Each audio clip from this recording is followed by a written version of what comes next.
Cool. So I'm here today to talk to you about Gophers, whales, and clouds, and hopefully some things that I played around with and maybe improve my efficiency a little bit. So first of all, my name's Glenn, or devalias. You might have seen me on Twitter spamming out everybody else's talks today.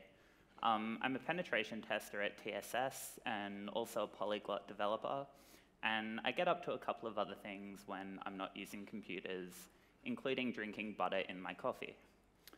So I wanted to start off by talking about a few trends and buzzwords that I've noticed across the industry and random blog posts that I read.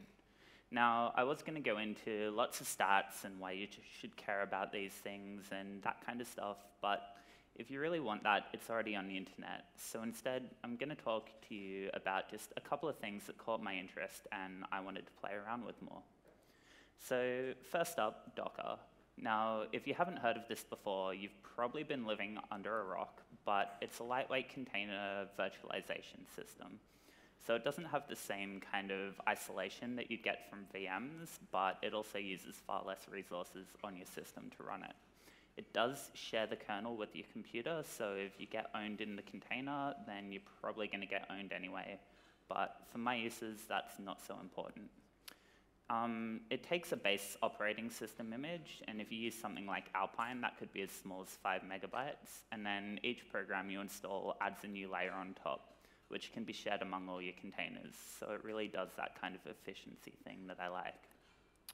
So the DevOps type people use it for having kind of their build systems all wrapped up nicely, sharing, like clustering their data in production and keeping environments the same throughout their builds so that the software they build actually runs. For me, it's more about having my toolkit available in a way that any box I run it on, I just know it's there and it can clean up after itself when I'm done. So not cluttering it up with any dependencies or things like that. The next thing that I kind of like the idea of and seems to be pretty popular these days is serverless and functions as a service. So if you haven't heard about it before, serverless is kind of like this concept of throw it up in the cloud and make it somebody else's problem, taken to the extreme. So the first thing is it's really cheap. A couple of fractions of a cent to run a function on this, and if you're not actually running code on it at the time, you're not paying while it sits there idle. If you want it to scale out, you just hit it with more workloads and magic happens and your service stays online. At least so goes the theory. So functions as a service is one of these serverless design patterns where you sort of take a traditional monolithic application, break it down into a series of microservices, and then pull out all the functions that you'd use to build them and make them their own thing. And what this allows you to do is you get these tiny bits of code that are really easy to understand and modular, and you can kind of update them without hopefully breaking the other areas of your application. So you may have heard of some of these serverless things before. Amazon's got Lambda, Google's got their cloud functions, Azure also has cloud functions because they're not Amazon and they actually know how to name things. And this is a chart that came from a blog I was reading earlier in the year, and it just shows a pile of different things that are happening in this function as a service space. So there's quite a lot going on at the moment. The next thing that I really like the idea of is Golang, and it's not just because they have probably the cutest logo, though that is part of it. So this is a programming language that came out of Google in around 2009, and it's kind of got a bit of a C-esque feel to it, but without all of those annoying things like pointer arithmetic or managing my own memory or any of that stuff that just has no place in 2017. So it's compiled, it runs cross-platform, which is really nice. Static typing, because those dynamic runtimes are just, give me some typing on my variables, please. Memory safe, and it's really good at concurrency, so none of this playing around with managing all your threads and locking, it just kind of works. Unfortunately, it's not a functional programming language, so I do have a bit of love in my heart for Scala, but unlike Scala, it doesn't have a heavyweight interpreter that it needs to run on, so that's pretty good. It's growing fast, there's a lot of library support out there, and most of all, it's kind of fun. So where this all started, I was hanging out back at Canberra in Australia and talking to a friend, and he sort of convinced me that I should come and do a talk at a local meetup. So I was sitting there playing around with ideas and kind of just said, yeah, all right, let's do it. So I wanted to know, like, what could I spend my time on that people might be interested in hearing about? And I started off with a tool that I was already kind of familiar with, but takes a bit too long to run, in my opinion.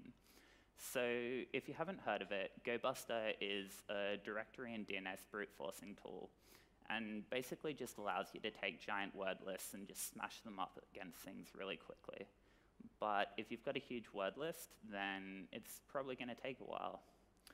So I thought, why don't we take this and run it in Lambda? We get that fun serverless aspect, and maybe we could divide up that word list and kind of run it in parallel or something like that. So Lambda natively doesn't support Go, which is kind of annoying, but you can use one of their supported languages to wrap around it and just run the binary directly, so you can make it work. Hopefully they'll support it at some point, but in the meantime, there's a lot of projects out there that can help us. One of those projects is Apex, and it's kind of just a little command line tool that allows you to easily compile, deploy, and then invoke these Lambda functions, and it supported Go. So the plan was basically, do-busting is too slow, so we'll cut up the word list, send it up to the cloud, run it in parallel. Some kind of black magic happens here, I'm not too sure, and then hopefully I profit and get to hack all those things I found. Now, I played around quite a while, and I realized all of these things don't translate very well into slide decks. So there was a lot of time spent hacking on code and reading about too many things. I got trapped in some rabbit holes and went off on tangents that were completely unrelated, although pretty interesting. And thankfully, it seems like I didn't violate any terms of service, because last time I checked, my account was still active. So at the end of all this, I had some code that was running on Lambda, seemed to do the do-busting thing, and it was kind of all tied together with some hacky bash scripts. So at this point, I should probably pray to the demo gods, but I forgot to do that this morning. So here's a little video showing just how boring it can be to watch some lines of text scroll on a screen. Now, you'll see there, it cut up a word list into about 50 different chunks, and this is getting all of the brute forcing back from the Lambda invocations. So that ran through in about 7, 8 seconds there. Now, that wasn't very interesting to look at. I thought I'd build a chart instead, because what's a presentation without a chart? And while you probably can't read all of the numbers on the screen there, the main thing to see in the middle there is that running on about 100 threads in GoBuster seemed to be the best performance, and those 3 middle bars there were kind of splitting a word list into between 20 and 100 Lambda slices. And it ran, at best, in about 4.8 seconds for those 20,000 words. So what I learned from that, splitting things up and running them in parallel makes them go fast. Who knew? About 50 Lambda slices with 100 threads was the optimal out of the tests that I ran, and that was in about 4.8 seconds, though there wasn't a lot of difference between 20 and 100 slices running on Lambda. The next thing I found was Lambda is actually really cheap. So I calculated it out, and maybe about $1 will give you 5.5 days of compute time. The total cost for all of the testing I did was about 5 cents, and that was for 17,000 odd invocations running for about 6 hours of compute time. So it works out pretty well, particularly when you're on the kind of money that pen testers make. So one thing I found really annoying that I would do better next time is don't manually collect all your timing data and play with it in Excel. It's just a real pain, and it takes a long time, and that's not a good use of your time. There is a GitHub link there with some code on it, and I'll tweet out this slide deck afterwards. So if you want to play around with it yourself, it's online.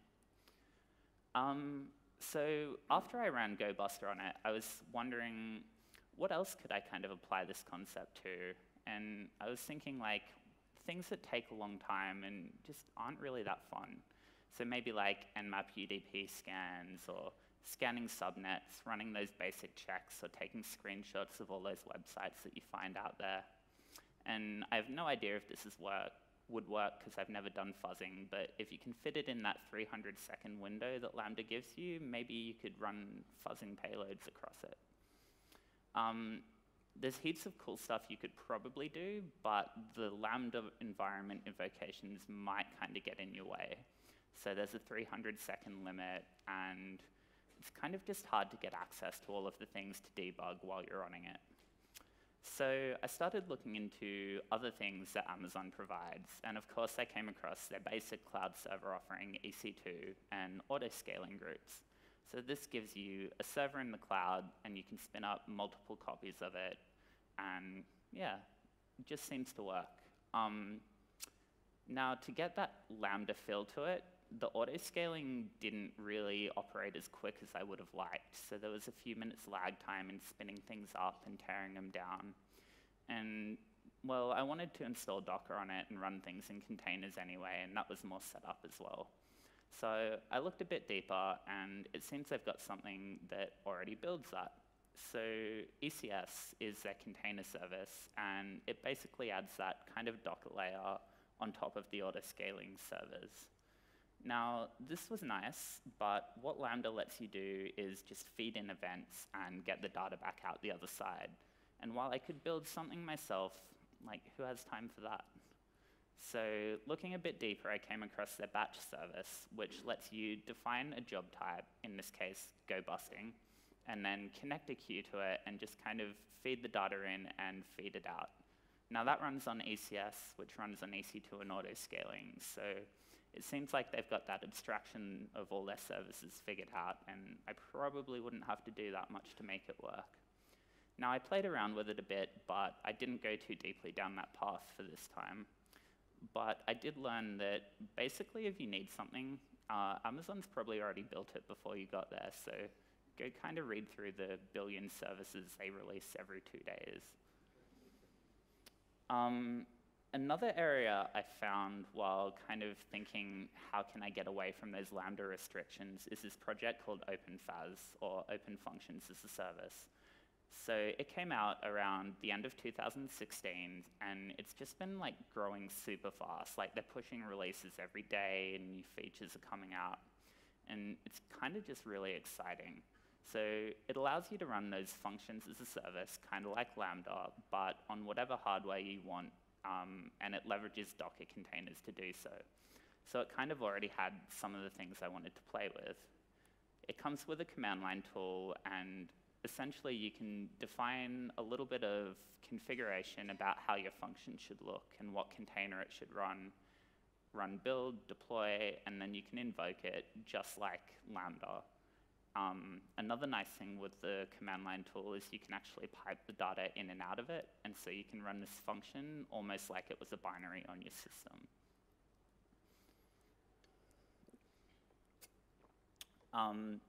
So to go from a Docker container to an open FaaS function, there's only like 4 extra lines of code you have to add to a Docker file. That's basically referencing your image, adding the little watchdog binary, which is what will accept the events that you're sending in, tell it what it should run when it gets an event, and then tell the container, start the watchdog when I start. So it's pretty quick to get going. So I was looking at other kind of offensive ways that I could use Docker and what kind of tooling's already out there that I don't have to build. And I guess the first level is just taking existing tools or operating systems that you use and wrapping them up in a container. So that would be things like Kali Linux, who's put out Docker containers for their things, or just common tools that you use day to day. So there's GoBuster, nmap, maybe Beef or Empire, and basically any tool you've got, if you Google for it, it's probably out there. The next level of kind of using Docker in an offensive way that I saw was some projects that are taking these individual tools and kind of running them together. So brute subs is a project that does subdomain brute forcing with a number of the common tools like GoBuster, ReconNG, AltDNS, etc., and kind of combines the output from all of those together to give you a richer data set of information. So that's kind of cool way to go about it from just this old run one tool, look at results.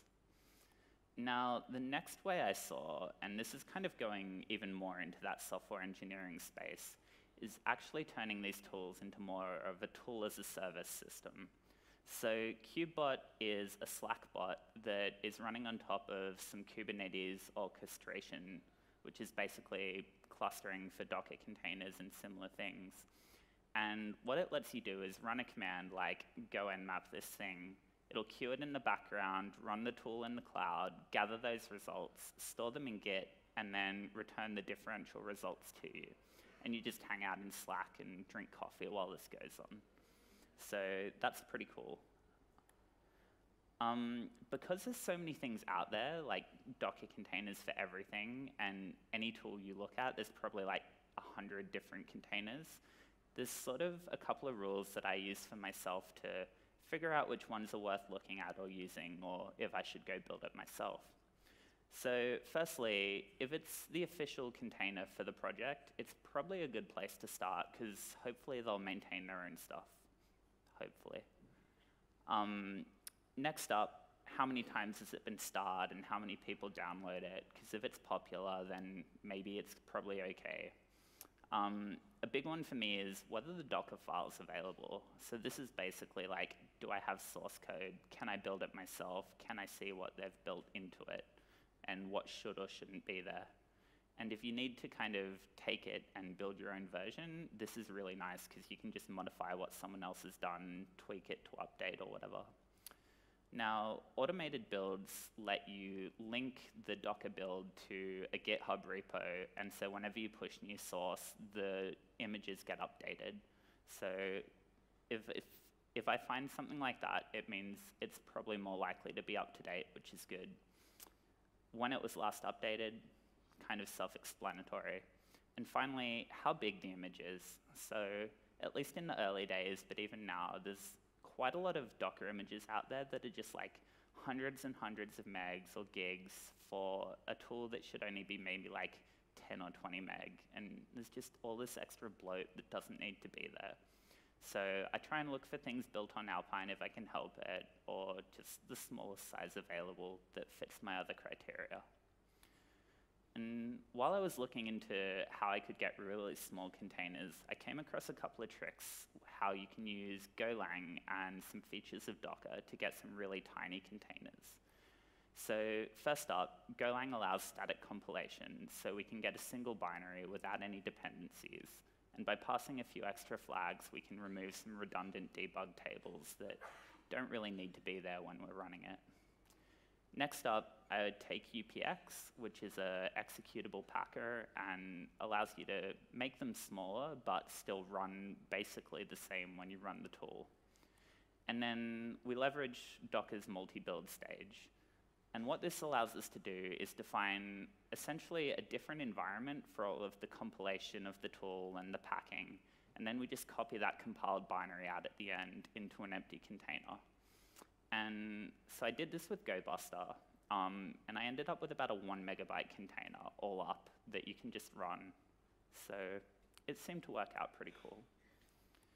Another cool thing that I found with Golang is there's this project called Cobra, which allows you to build sort of really nice command line interfaces.